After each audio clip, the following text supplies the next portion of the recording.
Hello viewers, Motors&Me here. I got a question for you. Do you know what this is? If you do, good. If you don't, not so good. But don't worry, that's what I'm here for you today. So, this is a timing belt, one of the two that this engine has.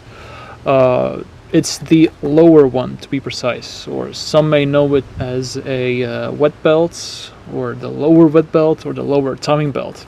But either ways, on the box at least, it says, right there, camera doesn't focus, it says timing belt.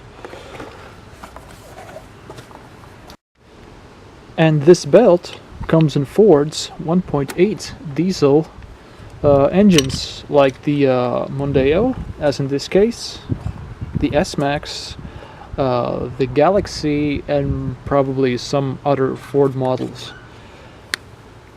Truth to be told, I didn't know my Ford had this belt until about 2 weeks ago, when it snapped in my friend's Ford Galaxy and caused quite a lot of damage. I mean, the repair bill was a little over $1,000. We're talking here about bent valves, damaged pistons, damaged camshaft, and that sort of stuff.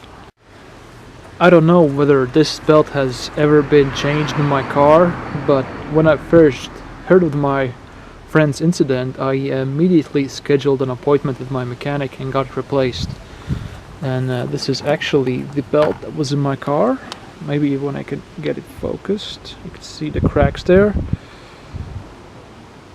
Come on, camera. Oh yeah, there you can see it. Lots of cracks there. It had to be replaced, and I'm glad I did. Now, Ford recommends replacing these every 60,000 miles, so that will be 100,000 kilometers. In the early months when this engine was built, they used chains instead of a belt, but for whatever reason, they decided to use a belt. Now let me show you roughly where the lower belt sits. Let me take off the cover.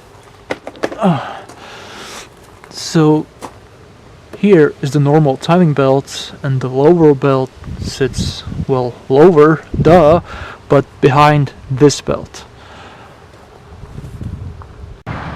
And replacing it is not exactly cheap, and it's quite a pain in the butt. I would have done it myself, but I don't have the tools for it. So that's the lower timing belt. If you have replaced it the past 60,000 miles or 100,000 kilometers, then good.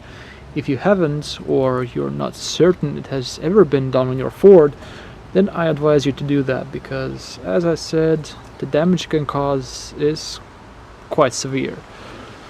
So that's it for today. Thank you guys for watching, and see you next time.